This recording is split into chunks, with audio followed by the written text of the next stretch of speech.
Makhosi. Ngiyanibingelela nina lapha emakhaya. And I welcome you to another episode of Kemi TV, a final part of a segment esayiqala kudala a couple of months ago, and ngaze ngafika egcineni ngiyasithoba phambi kwenu ngithi igedla lamashikishikileli inyanga yemakhosi. And I welcome you guys to another episode of Kemi TV. Nkosi yami ngiyanthanda, and I would not do this if benginganthandi ngothando lukaMveli Nqani. I do it absolutely for free ukuze nginikhanyisele indlela eziya phambili, nginikhanyisele indlela zethongo, nginikhanyisele indlela zedlozi, nginikhanyisele indlela zesithunywa. Mkhosida lo. Guys, I'm so happy. I don't even want to lie to you. I'm so happy based on the episode that we're covering today. More than anything, watching Yisho Uguti, I am happy Uguti I've reached the end of the segment because it is basics. Basics of his tunya, basics of his idlozi, basics of izinto zabantwana bakomoya. We will be cataloging this episode and adding it as a playlist for all of you that want to access it. We created this part of a segment, or rather we created this as a part of a Kemi TV to guide all of you. Ngaphambi kokuthi nihambe inyanga, ngaphambi kokuthi nihambe abagobela abazonqola, abagobela abayontshela izinto eziningi. We created Back to the Basics, a multi-episoded segment to guide abantwana bomoya from amabhidane to ubuhlalu to amahiya to ipiga.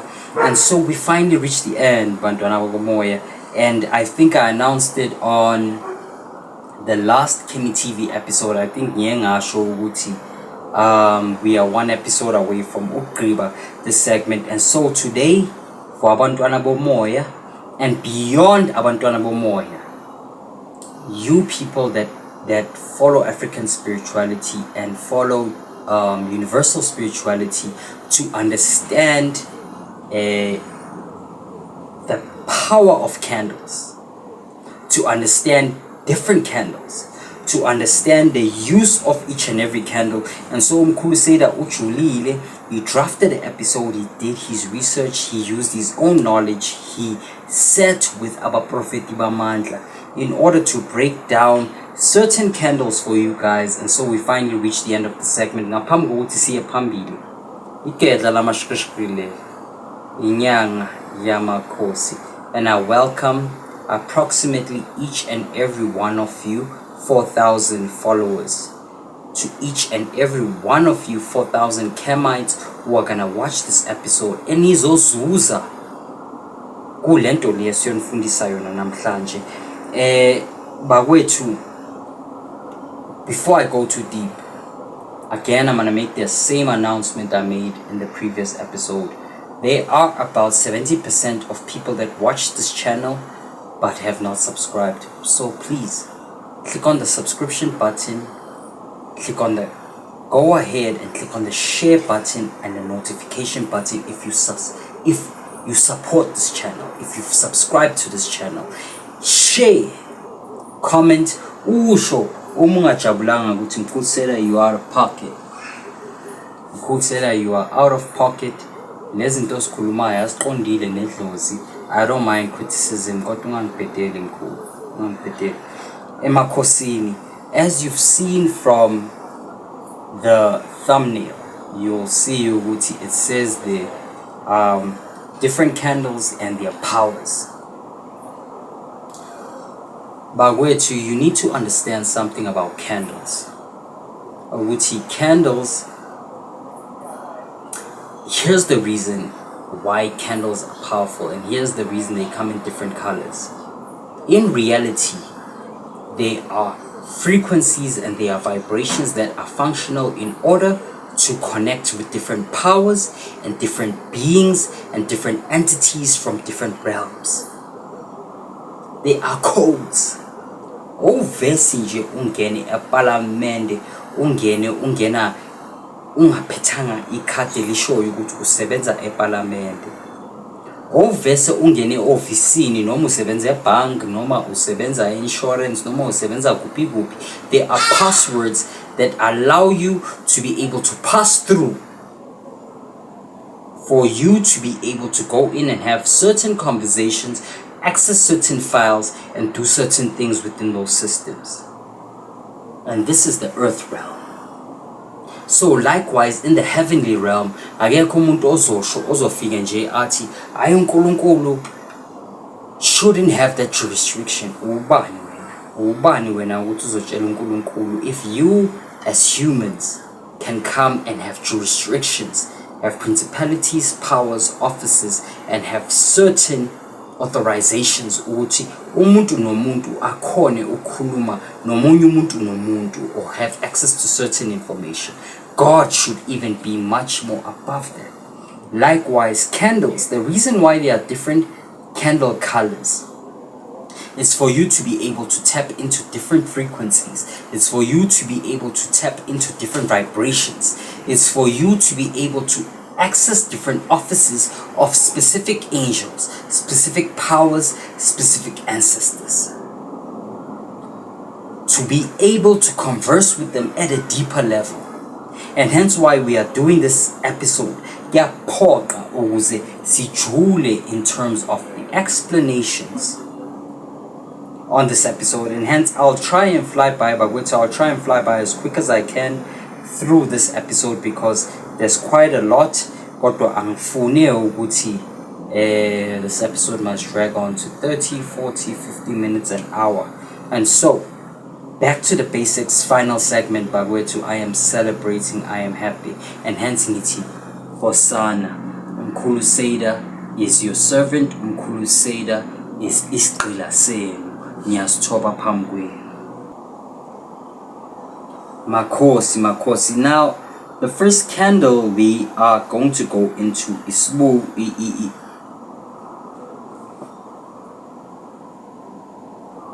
Makhosi.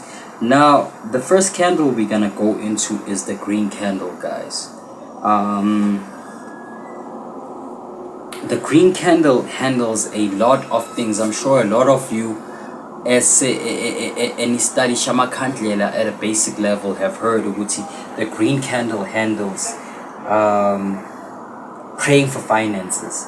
Kodwa, that's not the only thing. Yebo, the green candle handles finances at a universal level. Kodwa ethongweni, the green candle is used ukuthi uxhumaniswe noma uxhumaniswe nabogogo. Uma umuntu onabogogo njengomntana omoya onabogogo basentabeni, specifically it is used to connect to those mountain spirits. It is used ukuthi uma uya entabeni, uma uthi uyokhulekela abogogo, uma uthi unesithunywa sasentabeni, you must use this candle if you're being specific. If ubonisiwe ukuthi umele uyoxhunyaniswa nabogogo, uma uphupha intaba ukhulekela entabeni, you will use this candle ukuthi uxhumane nabogogo ukuze ubakhulekele ukuze isithunywa sakho siphakame uma uwumuntu onesithunywa.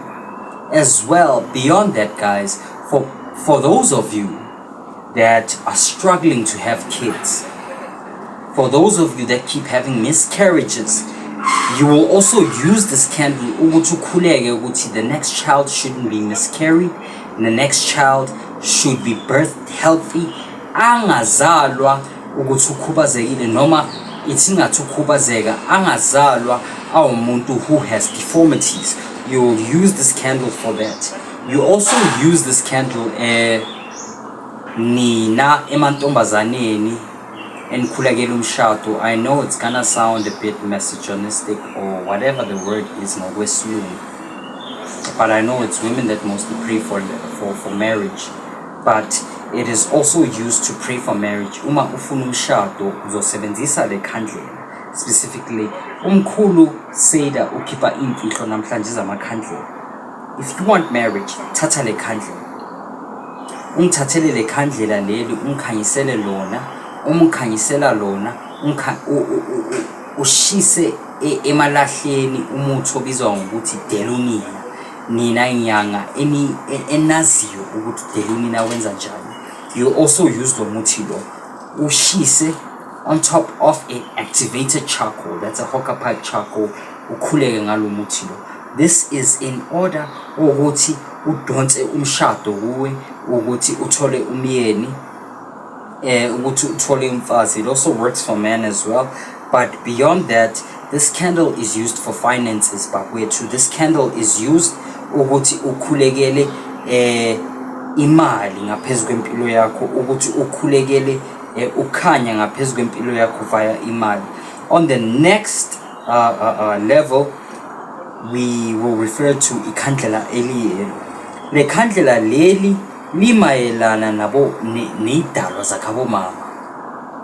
If you have idalwa zakabo mama, or rather let me say if umntana kabo malume, you will use this candle. You will not use the blue candle.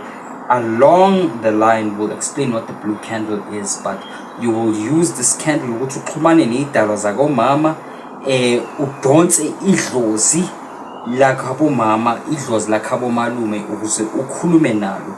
People like you, people abangahlawulwanga, people that had fathers that were deadbeat and the fathers never showed up, azange babahlawule, they don't know their fathers. Uma uphahla, you'll avoid the blue candle. You will use a white candle, ukhanyisa ithunywa zakho, ukhanyisa ingilo sakini, and you will connect it to the yellow candle. And with this candle uzoconnecta to idalwa zakhabo mama ukuze uxhumane nazo, ukuze nikhone ukukhulumisana, ukuze ucele inhlanhla from lelo dlozi lelo. Futhi kubuye ukuthi lisetshenziswe ukuze libize noma ukuthi liqoqe idalwa ezasekhaya. If kunenkinga, if uya enyangeni, inyanga ibuye ikutshele ukuthi cha, idalwa zakabo baba ziyakulwisa, idalwa zakabo baba azifuni ukuthi ube nenhlanhla, noma kunento thizeni, kunensebenzo thizeni echitha inhlanhla yasekhaya. You use this candle ukuthi ukhuleke, ukuthi idalwa ziqoqeke, ukuze kungabi nengxabano, ukuze kungabi nezinkulumo ezingapheli. Guys, beyond idlozi kunengilosi ezikhulumelayo. Candles are used for that. Candles are used ukuthi nibe nenkulumo, for there to be a conversation between amadlozi wobabili. You are the conduit. You are the, I don't want to say their predecessor, but you are their middle ground. Igazi lakhabo malume, igazi lakhabo baba lihlangana kuwe. So you are the child that sits in between, ukhulume indaba yakho ukuthi yebo nixabene kodwa mina ngidinga lokhu manje, anisaphile emhlabeni. So the yellow candle uzoyikhanyisa ukuze ukhulumise labo bantu, ubatshele ukuthi yebo ninengxabano kodwa bengingekho mina niba nengxabano, angeke niloku ningcindezela, ninoku ningitshela ukuthi hayi sifuna ukuthi nihlawule, sifuna lokhu, sifuna lokhu, sifuna lokhu, izinto engapheli. Uma uwumuntu wakomalume, please be careful regarding this candle. This candle is the candle that protects you. This candle is the candle that allows you to communicate with your ancestors completely without any issues. And so, if you will use this candle to communicate with people abakini, ukuthi niqondise idalwa ezakini, ukuthi idalwa zakini. If you are trying ukuphahla abantu babo baba, ungakasebenzisa amagobongo wokuqoqa amadlozi, ningakayenzi insebenzo ezasehlane, to be able ukuthi nidonse abantu bakomalume, nikhulume nabo, niqoqe izinto zakini, bona ba-understande ukuthi cha nihlulakile nisasela emhlabeni, azange nikhona uqondisa izinto. So I need abantu bakhabo mama ukuthi bangenzele izinto zabo. Ngicela ukuthi niyeke uchitha inhlanhla zabo. Ithi ngageqa amagula. The next candle in line is the blue candle. Now, this blue candle limele izinto zakabo baba. This candle is the one that you use if umsamo wakhabo mama by default. And you can understand by default you will always fall emsamo wakhabo mama uma ubaba angaqoqanga izinto. But should umsamo wakhabo mama ungakhanyi, bekwabantu basesontweni kodwa kunamathongo khabo mama, bekwabantu abangalandeli indlela zamadlozi noma bekunezinto eziphambene emsamo noma bekunabathakathi, you will use this candle if izinto zakho ziqondile khabo baba. I repeat, uma izinto zakhabo baba ziqondile, you will use this candle in order ukuthi uxhumane nedlozi lakhabo baba ukuze ukhanyise izinto ezakhabo baba. Like this specific candle ikuxhumanisa namakhehla. Aside from amadlozi wakhabo baba, ikuxhumanisa namakhehla wakhabo baba. But this candle is powerful. If idlozi lakhabo baba lingaqondiswanga, you'll have an issue. Ungaphahli ngale khandlela mkhulu if you have an issue ngedlozi lakhabo baba, because it will cause you an issue. It will cause ukuthi idala zakhabo malume zikweliswe, zikulwise. So ensure ukuthi before that you refer to the previous candle. This candle is also used if you're having issue with your dreams. Beyond that, universally spiritual, this candle is used for dreams. If you're having issue with dreams, you will use this candle in order for you to reconnect your dreams, in order for you to be able to dream more clearly. So you will use this candle for that. Also remember, the candle is also used ukukhulekelwa isithunywa esasesontweni. Multiple candles refer to different churches.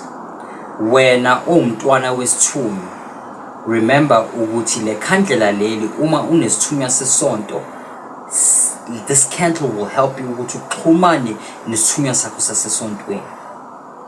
Uma uPP yellow, amabhidana yellow, amakhandlela yellow, use this candle uxhumana nesithunywa sakho sasesontweni in order to get more clarity, ukusho ukuthi gogo ungubani, udinga ini, and so forth. And then the next candle is the white candle. Now, this is the most basic candle by way. This is the most basic candle, I'm sure, from our previous Back to the Basics episodes. The candela leli, or rather this specific color, the white color. This specific color has always covered everything. Now, with that said, this specific candle covers all your ancestors and your angels. You use this candle when you are not sure whether idalo zago mama, idala zago baba ziqondisekile noma zicacisekile noma zilungisiwe. You will pray with 2 white candles. You will take them, ukhuleke kuNkulunkulu umvelencane, usho ukuthi angazi idalo zami zihlele kuphi, ngicela ukuthi ungicacisele idalo zami, ngilo zami, ngicela ukuthi ngisondele ningicacisele indlela eyaphambili, amakhandlela wenu, ukuthi nginamanono, nginithunywa, and so forth and so on. This candle is also used uma umuntu oyokhulekela uNkulunkulu. If you're now not ukuthi I'm not about amadlozi, but I want to understand candle usage. This is the candle you should use. You want to pray to God, you want to talk to God. This is the candle. White is the color of, I don't want to say ambiguous. It's not ambiguous. Kodwa It's the color that covers all colors within ipika, within amabhidane, within amajazi, and so forth.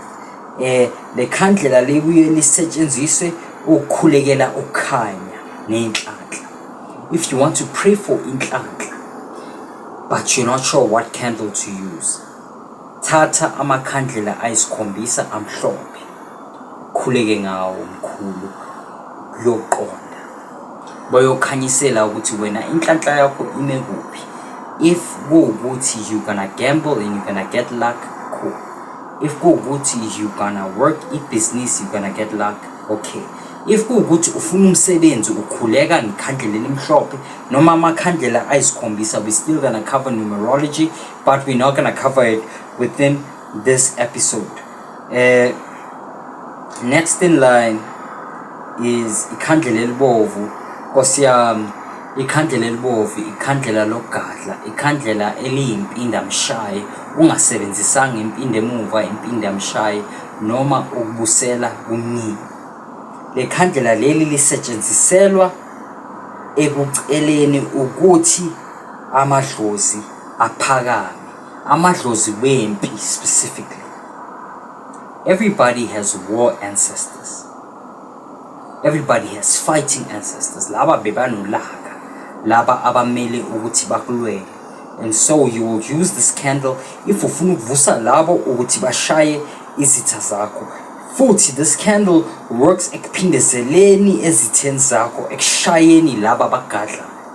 If you have dreams such as abantu bakwazi, abantu bakudubula, abantu bakujaha emaphupheni, abantu abaningi baphupha bajaha, baphupha bajahwa izitha, baphupha bagijimiswa abantu, baphupha bagwazwa, baphupha badutshulwa, baphupha bakhuthuzwa. You will take this candle. When you take this candle, angisoli. Ya ngisola mkhulu, ngikhuluma le ndaba. Ngicela ungenzele kanje. Uma wena unabantu abakujahayo, uzongithathela amanalidi ayi7. Ungithathele ingubo emnyama, ungithengele ingubo emnyama about 1 meter, ungithengele ingubo ebovu about 1 meter, and there must be crisscross, ingubo emnyama nengubo ebovu, ungibekele le khandlela ngaphezulu, ungigwazele ngeinalidi ezi7. Ukhulume mkhulu emsamo, usho ukuthi bonke abangigadlayo, bonke abangisebenzayo, bonke abathi izinto zami mazivimbeke, bonke abathi makuphele ngami, bonke abangikhulumelayo ngemithi, ngicela ukuthi mayiphinda phindeke kayisikhombisa nakayishumi ngaphezulu kwabo, bagobeka umqakala, bagqilazeke. Ngithi uma kunethuna ngaphezulu kwabo makube njalo, bashaye mkhulu. Izitha ziyashaywa, izitha ziyashaywa, izitha sixolelwe, because what your enemy is thinking is not imicabango wena uyicabangayo. So take this red candle, do what I've told you. Ubashaye ngeingilosi sasekhaya ukuze umthakathi azofundwa ukuthi hey, we're not afraid bro, siyangadla, we're not afraid. Next ekumele ngicacise ngekhandlela elibovu, nikhumbuleni ukuthi liqhaqha futhi izinto, amafindo aboshwa yizitha. Laba abahambile bafaka amagama wenu emathuneni, bathatha amagama wenu izithombe zenu basifaka emathuneni, banibopha ngamawula amnyama. Othi ngisho lento futhi angisola ngixolisa, laba benu impande zinyama mazithi siyanibopha, sithatha amabhodlela, sithatha amasimba wezinto esemfihlakalweni, amasimba wamakati, amasimba wezinto engeke ngizikhulume, zifake emabhodleleni, sifake izithombe zenu, amagama wenu, bachitha imithi lapho ngaphakathi, bathi bayanishaya, bathi bayanibopha, baye emathuneni babopha izithombe zenu basiqhina. Ngiyasikhipha imfihlo zenu ngoba nginisabi bathakatha, nginisabi. Ngedlala amashagri inyanga yamakhosi le, ngithi asibashaya bathakathi, sibafake ngaphansi komhlaba, impande zenyama maziwe. This is the dawn of the new world. Take ingubo emnyama, uthathe nengubo emhlophe, uthathe ikhandlela elibovu, ulifake inalidi eziyisikhombisa ukhuleke mkhulu shaya abathakathi sigcilaza umsebenzi wabo ukuze mabathi bayochitha yama kavela ilunch bar mayijiki ivele ngaphezulu kwakhe umthakathi lo othakathayo umyeni wakhe noma umthakathi lo othakathayo umfazi wakhe ongazi ukuthi uyathakatha othi ilunch bar mayivele ngaphezulu kwakhe lo othi umshado wakhe mophele ingane zakhe mazingaye esikoleni asizibophe izinto zakhe ziqhaqheke izinto zakhe zibopheke abuye makathi azobuya la abuya khona evenda eThoyando ematsongeni emazulwini akekho umuntu umkhulu Seda amsabayo ingakho I will equip you guys ukuthi we must deal with them kuphela amandla wabo because the age of light is coming. Anginandaba mina noLucifer. I'm not a Satanist. Ngize la ngumsebenzi kaNkulunkulu. So take this advice. Nibashayeni umthakatha kaxolele uyashaya umthakatha uyagejiswa angena la egcekeni kumele umbambe anqunu asagqoka angagqokanga lutho and they must be powdered in white. They must be powdered in white. Banqunu umbuze ukuthi ulethwe yini la egcekeni ashaya amahloni kube ukuthi when we switch the video off siyomgaya nginyama we're gonna put size 9 on top of them. Pink candle leli khandlela lisetshenziswa uma I'm sure I've mentioned it in some other video before. Leli khandlela lisetshenziswa uma ukhanyisela amanono, uma ukhanyisela izingane, uma umuntu onamanono noma wakhipha izisu noma umuntu owangena amanono wemvelo from your own family line. You will use this candle to speak to those specific ancestors and understand. Amanono anamandla. Amanono ahamba nenhlanhla. Children are childish. Children are volatile. Umtshela ukuthi gijima ushalo umuntu. Umfaka impama ngeke akhohlwe. Umfaka impama yosakazeka amageyidini. Ancike ngodonga. Faka impama ancike ngodonga ahluleke ukuphakama. Use this candle ukhulekela amanono uma wena ugogo bangakunyathi uma unesiphika esipowder blue noma unamakhandlela apink. Sebenzisa amanono wakho. Amanono are children that will follow whatever you say. Kakhulukazi basebenza inhlanhla. Ucele ukuthi inono lakho maliphakame noma mabaphakame bacacise uma amanono wakho angakacaciswa. Use this candle to pray for amanono Nkosi yami. Ukuze amanono aphakame futhi le khandlela lasetshenziswa ukuthi uma ungana ingane ufuna ingane ephephile uma ufuna ingane ephilile. You will use this candle ukukhuleka ehlozini ukuthi uthole ingane ephilile ephelele ukuthi ucele ukuthi noma dlozi I will not have a natural child. One of you reincarnate Tongo.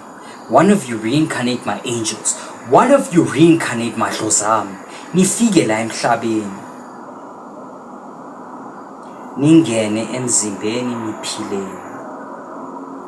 Don't hesitate. Thatha ikhandlela elipink ukhuleke ukuthi uthole ingane. Le khandlela elandelayo imfihlo bakwethu. The certain colors I can't go too deep on due to, as you've seen from previous episodes, there's certain things I can't go too deep in. Ikhandlela elipurple ngizonitshela nje ukuthi ikhandlela elipurple lisebenza ukhulekela amandla. Ikhandlela elipurple lisetshenziswa ukuthi likhulekele amandla. Ikhandlela elipurple lisetshenziswa ukuthi likuxhumanise namathongo nabokhokho. If idlozi lakho likuhlulile mntana idlozi, wena onethongo wena onedlozi eliyiphara.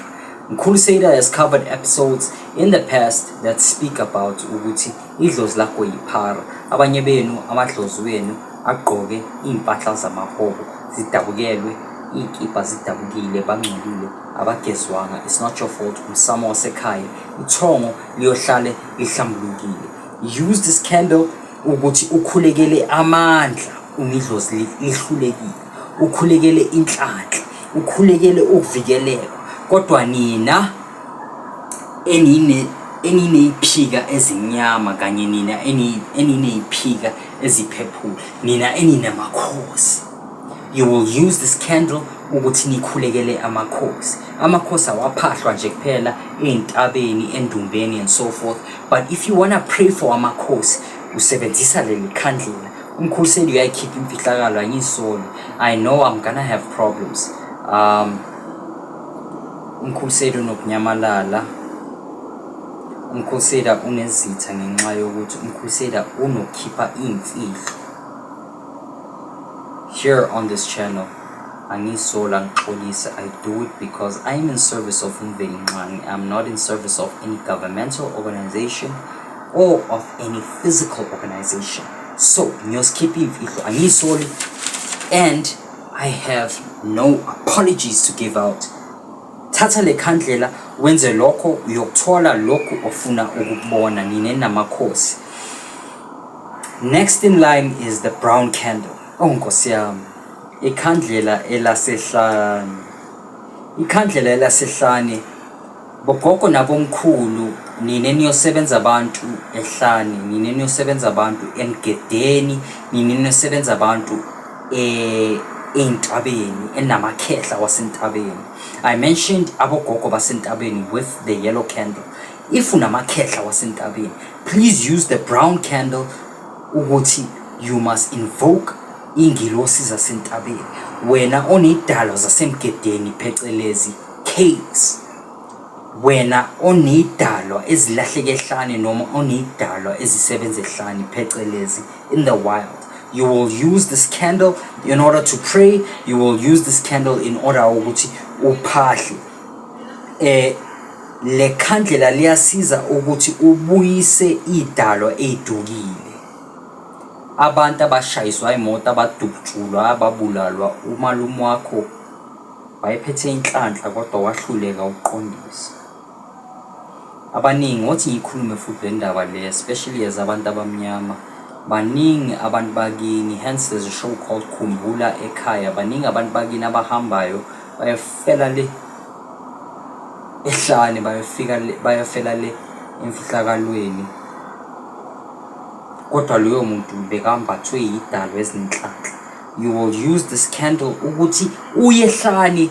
I cannot stress ukuthi mofika nale khandlela ehlane, ufike nekhandlela elimhlophe, ufike ukhulume usho ukuthi ngicela idalwa idalwe ikhanyayo ukuthi zibuye ngaphezulu ezafela ehlane. You are pulling them back emsamo wasekhaya, ubaletha emsamo osendlini yakho. Also, this candle is used to get rid of umdliwa. Umalume wakho unganangqondo,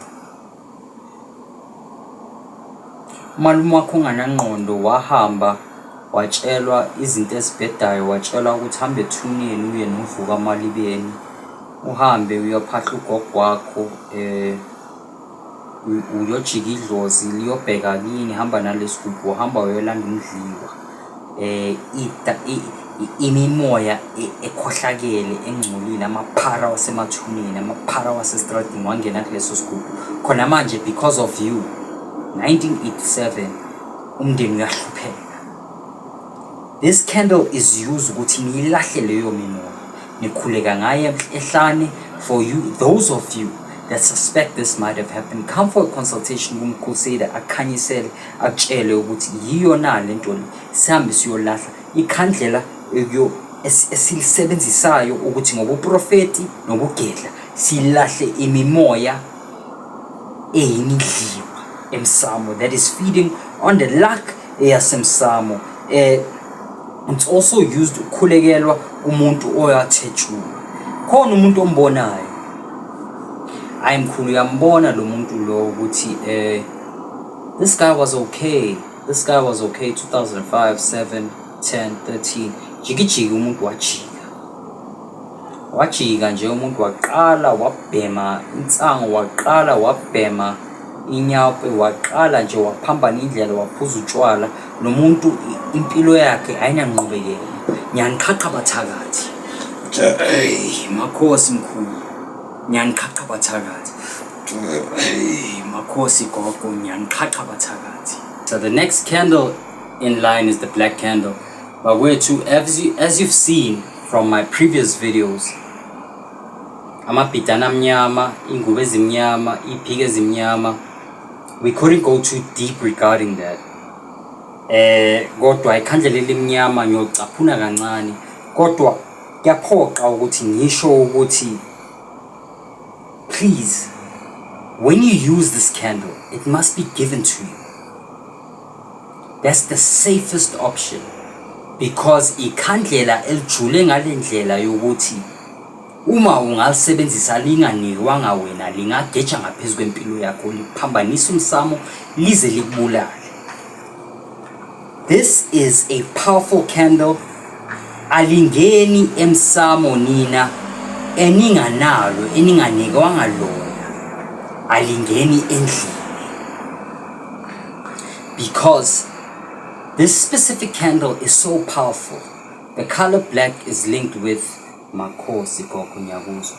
Ngiyayikhuluma lento le kodwa ukuthi ngiyanicela nina ensemakhaya ensenkwatile ngalendlela yokuthi nithi umthakathi makafi.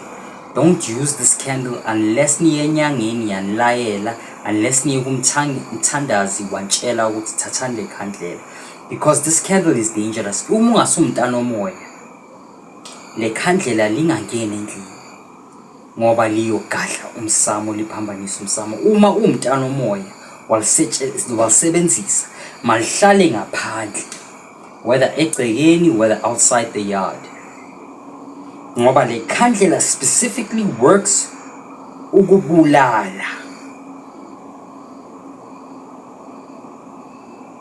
It works ukubulala, it works ubuthakathi. And then ngiyoyisho lento le, and then ngiyayikhipha le mfihlo le. I know there's a lot of you empandezi ezimnyama nithi unesibindi lo mfana lo ukhuluma le mfihlo le. Akekho umuntu online who's ever set up and spoke of ikhandlela elimnyama. Umudelile mkhulu, umudelile. Thatha le khandlela ulight, whether umntana womoya noma umntana wedlozi, ukhulumise usho ukuthi izitha zami zenze ukuthi nokuthi nithi phakamani nina engasebusuku, nithi phakamani nina nokumnyama, ningabuyi la ningakabuyi ithuna. Nkosi yami ithi singajulisi indlule lokho. The next two candles is the golden candle and the silver candle. Now these candles work the occult beyond izinto zesintu, beyond izinto ezase Africa. We use these candles a lot to invoke jinn spirits. If you are trying to invoke spirits without using imithi for udumo, to draw connections, to have influence, to have wealth, there's a difference between riches and wealth. Wealth is generational. Riches are for you. Mawuthwele you have riches, kodwa mawufa yoshabalala yonke lento. But wealth survives onto the fourth, fifth, sixth, seventh, and generations that come next. Silver candles are used ukuthi, aside from jinns, they are used ukuthi zivule amaphupho, ukuthi zidonse ithunywa zibuye ngenkani kuwe. Kodwa ngeke ngisajula between the black, gold and silver candle. Imfihlo lezo uma uyiphuphile leyo nto, or uma intuitively you feel ukuthi somehow there is a connection there, contact me. 061 178 1304. Mkhulseda lo iketla la mashkrishkri.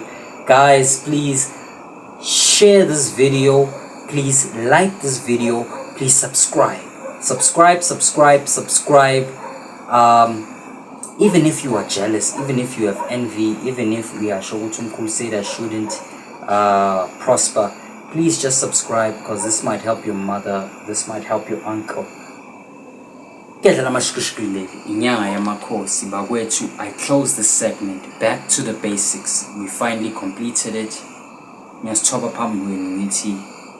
Hosanna.